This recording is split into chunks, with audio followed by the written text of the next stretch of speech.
আমরা এই পর্যন্ত মোট ৩ জনকে পারফেক্টলি হাল্কের রোল প্লে করতে দেখেছি। ২০০৩ সালে আসা হাল্ক মুভিতে এরিক বানা হাল্ক মানে ব্রুস ব্যানারের রোল প্লে করেছিল।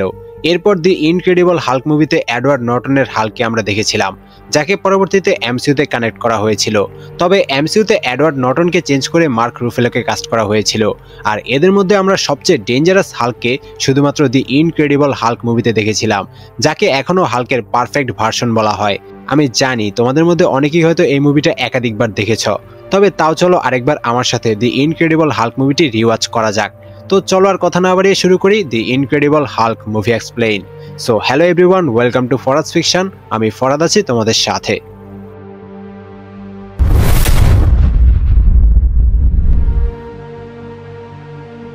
মুভির শুরুতেই টাইটেল কার্ডেই হাল্কের অরিজিন দেখানো হয়, যেখানে জেনারেল থেডিয়াস থান্ডারবোল্ট রস তার মেয়ে ব্যাটি রসের বয়ফ্রেন্ড ডক্টর ব্রুস ব্যানারকে সেকেন্ড ওয়ার্ল্ড ওয়ারের একটা সুপার সোলজার সিরাম প্রোগ্রামে যুক্ত করে। কিন্তু এই এক্সপেরিমেন্ট ফেল হয়ে যায় আর ব্রুস ব্যানার গামা রেডিয়েশনে এক্সপোজ হয়ে একটা মনস্টারে পরিণত হয়ে যায়, যার নাম দেওয়া হয় দি হাল্ক। সেখানে হাল্কের কারণে ব্যাটি আর জেনারেল রস মারাত্মক আহত হয়ে যায়। এরপর থেকেই ব্যানার আর রসের মধ্যে শত্রুতা শুরু হয়, বলতে গেলে রস আর হাল্কের মধ্যে দ্বন্দ্ব শুরু হয়। এর মধ্যেই ব্যানার মাঝে মাঝেই হাল্কে ট্রান্সফর্ম হয়ে আউট অফ কন্ট্রোল হয়ে বিভিন্ন শহরে অ্যাটাক করতে শুরু করে। তখন জেনারেল রস ব্যানারকে ধরার জন্য আর্মি মোতায়েন করে। রস ব্যানারকে ট্র্যাক করতে শুরু করে আর ব্রুস ব্যানার পালাতে শুরু করে। রস মূলত ব্যানারকে ওয়েপনাইজ করে আর্মির কাজে ব্যবহার করতে চায়। এভাবে চোর পুলিশের খেলায় 5 বছর কেটে যায়। ব্রুস এখন ব্রাজিলের একটা শহরে লুকিয়ে আছে। সেখানে ব্রুস হাল্কে কন্ট্রোল করার জন্য বিভিন্ন প্রকার মেডিটেশন করে।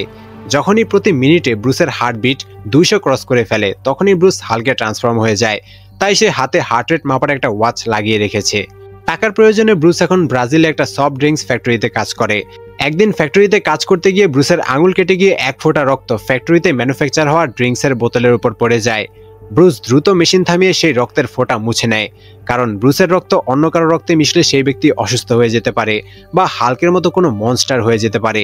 ব্রুস ভাবে সে সবটুকু রক্তই মুছে ফেলেছে, কিন্তু তার অজান্তেই 1 ফোঁটা রক্ত একটা বোতলে লেগেছিল। আর সেই বোতলেই ব্রুসের রক্ত সহ ড্রিঙ্কস ভরে প্যাকেজিং করে ফেলা হয়। এরপর এই ড্রিঙ্কসের বোতল আমেরিকায় শিফট করা হয়।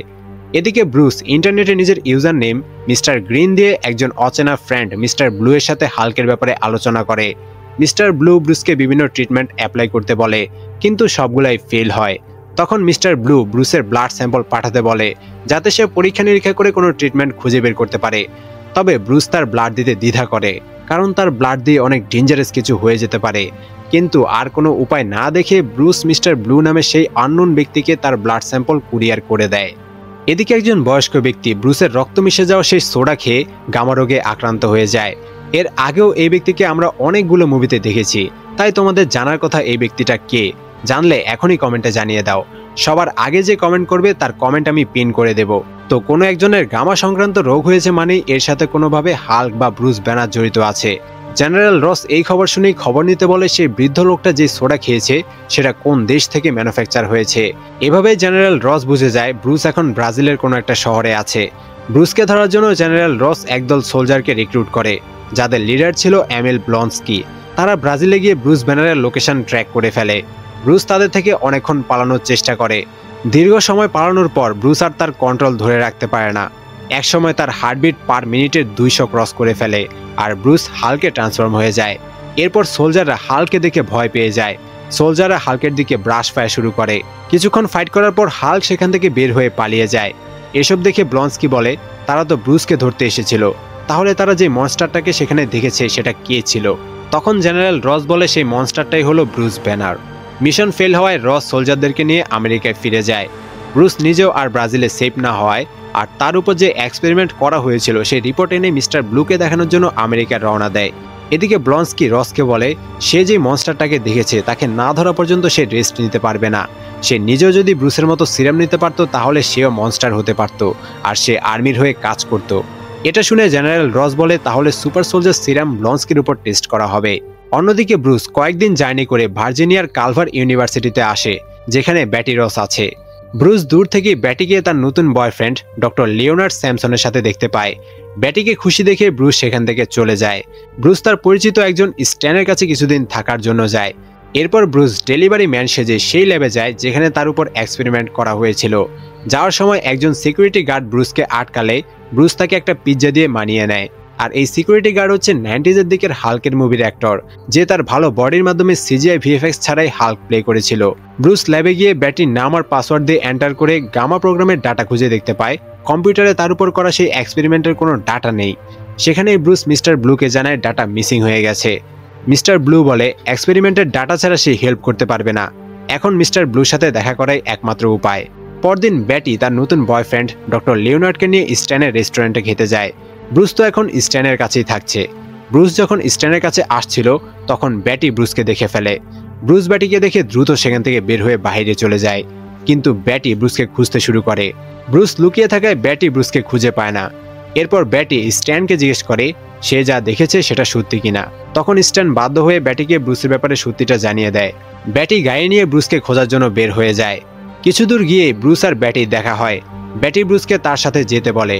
বাড়িতে গিয়ে ব্যাটি ব্রুসকে একটা প্যান ড্রাইভ দেখিয়ে বলে এক্সপেরিমেন্টের ডাটা সে আগে এই প্যান ড্রাইভে নিয়ে রেখেছিল, যাতে পরবর্তীতে অ্যানালাইসিস করে হাল্কের সম্পর্কে কোনো কিছু জানা যায়। ব্যাটি ব্রুসকে জিজ্ঞেস করে তারা শান্তিমতো গিয়ে তার বাবা মানে জেনারেল রসের সাথে কথা বললেই তো একটা সমাধান হয়ে যাবে। তখন ব্রুস বলে রস আসলে তাকে ঠিক করতে চাইছে না। রস হাল্কে ব্রুসের থেকে আলাদা করে হাল্কের উপর রিসার্চ করে এরকম আরও অনেক মনস্টার বানিয়ে মিলিটারির ওয়েপন হিসেবে ব্যবহার করতে চাইছে।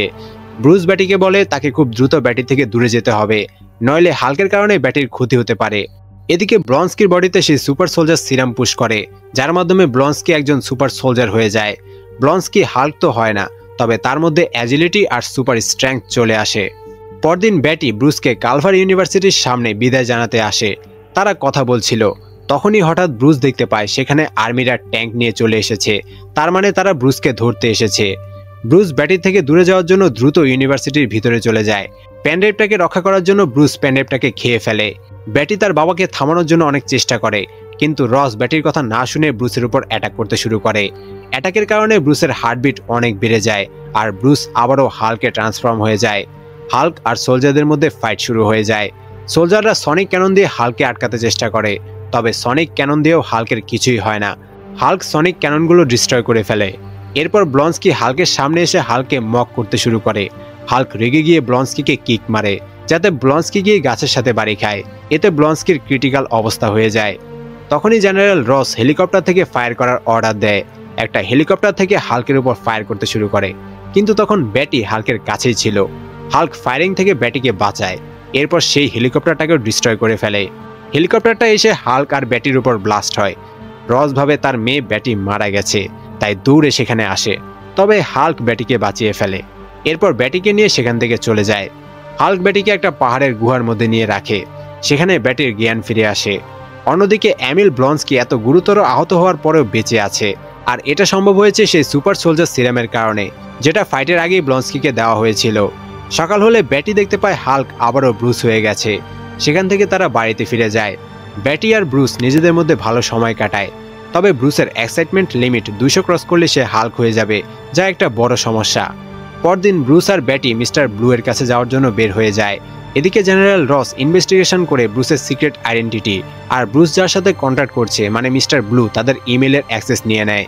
এতে ব্রুস আর মিস্টার ব্লু এর মধ্যে যে কনভারসেশন হবে সেটা তারা জেনে যাবে। এদিকে ব্রুস এক্সপেরিমেন্টের ডাটা মিস্টার ব্লুকে ইমেল করে দেয় আর জানিয়ে দেয় তারা খুব দ্রুত দেখা করবে। অন্যদিকে ব্লন্সকি তার সিরামের জন্য খুব দ্রুত সুস্থ হয়ে উঠেছে। এরপর আবারও ব্লন্সকির উপর একটা এক্সপেরিমেন্ট করা হয়। এর ফলে ব্লন্সকিও এখন অনেক শক্তিশালী হয়ে যায়। ব্লন্সকি মনস্টারের মতো ফিল করতে শুরু করে। এরপর সোলজাররা আবারও ব্রুসকে ধরার জন্য বের হয়ে যায়। এদিকে ব্রুস আর ব্যাটি ফাইনালি মিস্টার ব্লু এর সাথে দেখা করে, যে হলো cellular biologist doctor Samuel Sterns. Doctor Samuel ব্রুসকে তার ল্যাবে নিয়ে যায়। স্যামুয়েল জানায় সে হাল্কের জন্য একটা পসিবল অ্যান্টিডোট বানিয়েছে, তবে সেটা ডোজ সঠিক না হলে ব্রুস মারাও যেতে পারে। কিন্তু আর কোনো উপায় না থাকায় ব্রুস অ্যান্টিডোট নিতে রাজি হয়ে যায়। এরপর ব্রুসকে চেম্বারের সাথে বেঁধে অ্যান্টিডোট পুশ করা হয়। এতে ব্রুস ধীরে ধীরে হাল্কে পরিণত হয়ে যায়, তবে আবারও হাল্ক থেকে ধীরে ধীরে ব্রুসের রূপে ফিরে আসে, মানে মিস্টার ব্লু এর বানানো অ্যান্টিডোট কাজ করেছে। এদিকে ব্লন্সকি আর বাকি সোলজাররা ব্রুসের পাঠানো ইমেল ট্র্যাক করে ব্রুসের লোকেশন নিয়ে সেই ল্যাবের বাইরে চলে আসে। অ্যান্টিডোট সাকসেসফুল হওয়ায় মিস্টার ব্লু ব্রুসকে একটা চেম্বারে নিয়ে যায়, যেখানে অনেক ব্লাড স্যাম্পল রাখা ছিল। ব্রুস জিজ্ঞেস করে এতগুলো ব্লাড কার। মিস্টার ব্লু মানে ডক্টর স্যামুয়েল বলে এগুলো সব ব্রুসের রক্ত। ব্রুস তাকে খুব অল্প পরিমাণে রক্ত পাঠিয়েছিল, তাই সে ব্রুসের রক্তকে সিনথেসাইজ করে এত পরিমাণে ব্লাড তৈরি করেছে। এই ব্লাড দিয়ে অনেকগুলো রোগের ট্রিটমেন্ট করা যাবে, মানুষের বডির ইমিউনিটি সিস্টেম উন্নত করা যাবে। কিন্তু ব্রুস বলে এই সব ব্লাড স্যাম্পল আজকে রাতের মধ্যে জ্বালিয়ে দিতে হবে, কারণ রক্তের মাধ্যমে অনেক রোগের কিওর হবে ঠিকই, কিন্তু একই সাথে ব্রুসের ব্লাডের কারণে অনেক সমস্যাও হতে পারে। ব্রুসের ব্লাড দিয়ে হয়তো হাল্কের মতো আরো মনস্টার তৈরি হয়ে যাবে। এর মধ্যেই আর্মি ব্রুসকে টার্গেট করে ডার্ট ফায়ার করে দেয়। ব্লন্সকি গিয়ে ব্রুসের ভিতর থেকে সেই মনস্টারটাকে মানে হাল্ককে বের হয়ে আসার জন্য বলে। ব্লন্সকি হাল্কের সাথে আরেকবার ফাইট করার জন্য মরিয়া হয়ে আছে। তবে ব্রুস এবার আর হাল্কে ট্রান্সফর্ম হয়ে যায় না। এরপর ব্রুসকে আটকে নিয়ে যাওয়ার জন্য হেলিকপ্টারে ওঠানো হয়। এদিকে ব্লন্সকি ডক্টর স্যামুয়েলকে বলে স্যামুয়েল হাল্কের থেকে যেটা বের করেছে সেটা তার দরকার, মানে ব্লন্সকি হাল্কের ব্লাড দিয়ে নিজেও মনস্টার হতে চায়। ডক্টর স্যামুয়েল ব্লন্সকিকে দেখেই বুঝে যায় ব্লন্সকির মধ্যে আগে থেকে কোনো সিরাম দেওয়া হয়েছে। তাই স্যামুয়েল বলে ব্লন্সকির মধ্যে আগে কি পুশ করা হয়েছে সেটা জানা ছাড়া ব্রুসের ব্লাড দিলে ভয়ঙ্কর কিছু ঘটতে পারে, একটা অ্যাবোমিনেশন মানে বিকৃত কিছু একটা হতে পারে। তবে ব্লন্সকি এসবের পরোয়া করে না। ব্রুস আর ব্যাটিকে জেনারেল রস হেলিকপ্টারে করে নিয়ে যাচ্ছিল। এদিকে ডক্টর স্যামুয়েল ব্লন্সকির উপর এক্সপেরিমেন্ট করে হাল্কের মানে ব্রুসের ব্লাড পুশ করে দেয়। এতে ব্লন্সকি এক ভয়ানক মনস্টারে পরিণত হয়ে যায়। এরপর ব্লন্সকি স্যামুয়েলকে ছুঁড়ে ফেলে দেয়। এতে স্যামুয়েলের মাথা ফেটে যায় আর ক্ষতস্থানে ব্রুসের ব্লাড পড়ে যায়। এতে ডক্টর স্যামুয়েলের মধ্যেও কিছু একটা ঘটে। আর তোমরা অনেকেই হয়তো জানো না, এই ডক্টর স্যামুয়েলই এই ঘটনার পর ব্রুসের রক্তের কারণে লিডার হয়ে যায়। আর সামনে ভালোবাসা দিবসে আসা captain America brave new world মুভিতে এই ডক্টর স্যামুয়েলকে লিডারের চরিত্রে দেখা যাবে। যাই হোক, আমরা মেন গল্পে ফিরে আসি। ব্লন্সকি তো এখন ভয়ানক মনস্টারে পরিণত হয়ে গেছে, যার নাম অ্যাবোমিনেশন। অ্যাবোমিনেশন শহরে অ্যাটাক করতে শুরু করে, অ্যালোপাতারি আক্রমণ করতে শুরু করে। উপর থেকে এসব দেখে জেনারেল রস বুঝতে পারে এটা ব্লন্সকি ছাড়া আর কেউ না, অ্যাবোমিনেশন তার ভুলের কারণে তৈরি হয়েছে। তখন ব্রুস বলে এখন হাল্ক ছাড়া আর কেউ অ্যাবোমিনেশনকে আটকাতে পারবে না। ব্রুস হেলিকপ্টারের ব্যাকডোর খুলে লাফিয়ে নিচে নামার সিদ্ধান্ত নেয়। যেহেতু ব্রুস অ্যান্টিডোট নিয়েছিল, তাই এটা শিওর না যে ব্রুস আবারও হাল্ক হবে কিনা, তবে তাকে এখন চেষ্টা করতেই হবে। তাই ব্রুস হেলিকপ্টারের ব্যাকডোর দিয়ে লাফ দেয়। নিচে পড়ার পর ব্রুস আবারও হাল্কে পরিণত হয়ে যায়। হাল্ক আর অ্যাবোমিনেশনের মধ্যে ফাইট শুরু হয়ে যায়। হাল্ক একটা গাড়িকে 2 টুকরো করে গ্লাভস হিসেবে ব্যবহার করে, যেটা এখনো একটা আইকনিক সিন। এরপর রস হেলিকপ্টার থেকে অ্যাবোমিনেশনকে ফায়ার করার অর্ডার দেয়। ফায়ার করার কারণে অ্যাবোমিনেশন লাফ দিয়ে হেলিকপ্টারটাকে ধরে ফেলে। হাল্কও অ্যাবোমিনেশনের পায়ে ধরে। এর ফলে হেলিকপ্টার মাটিতে ক্র্যাশ করে। হাল্ক আর অ্যাবোমিনেশনের মধ্যে আবারও ফাইট শুরু হয়ে যায়। হেলিকপ্টারের ফুয়েল ট্যাঙ্ক লিক হয়ে যাওয়ায় এক পর্যায়ে হেলিকপ্টারে আগুন ধরে যায়। তখন হাল্ক থান্ডার ক্ল্যাপ করে আগুন নিভিয়ে দেয়। আর এটাই হাল্কের রিয়েল পাওয়ার, যেটা আমরা আর কখনো এত সুন্দরভাবে ব্যবহার করতে দেখিনি। এরপর পিছন থেকে অ্যাবোমিনেশন হাল্কে একটা চেইন দিয়ে অ্যাটাক করে।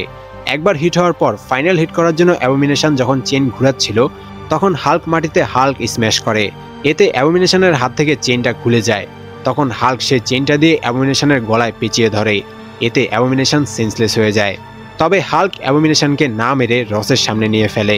রস অ্যাবোমিনেশনকে বন্দি করার অর্ডার দেয়। ব্যাটি তখন হাল্কের কাছে যায়, তবে হাল্ক সেখান থেকে চলে যায়। এরপর থেকে ব্রুস ব্রিটিশ কলম্বিয়ার বেকাকোলা শহরে গিয়ে বসবাস করতে শুরু করে। এদিকে রস একটা বারে ড্রিঙ্কস করছিল, তখন কেউ একজন জেনারেল রসের কাছে আসে। আর এটা কে আমি আশা করি তোমাদেরকে আর বলতে হবে না। এখানে টনি স্টার্ক জেনারেল রসকে বলে তারা একসাথে মিলে একটা টিম তৈরি করতে যাচ্ছে, মানে টনি এখানে দি অ্যাভেঞ্জার্স টিমের কথা বলছে, যেটা তখনও তৈরি হয়নি। আর সেই অ্যাভেঞ্জার্স ইনিশিয়েটিভে হাল্ককে জয়েন করানোর জন্যই টনি জেনারেল রসের কাছে এসেছে। মুভি এখানেই শেষ হয়। তো কেমন লাগলো দি ইনক্রেডিবল হাল্ক মুভিটি অবশ্যই কমেন্টে জানাবে। এক্সপ্লেইন ভালো লাগলে লাইক, কমেন্ট অ্যান্ড শেয়ার করে দিও। পরবর্তীতে কোন মুভির এক্সপ্লেইন চাও সেটাও কমেন্টে জানাতে পারো। এরকম আরও এক্সপ্লেইন পেতে সাবস্ক্রাইব করে বেল আইকন বাজিয়ে দিও। Bye bye.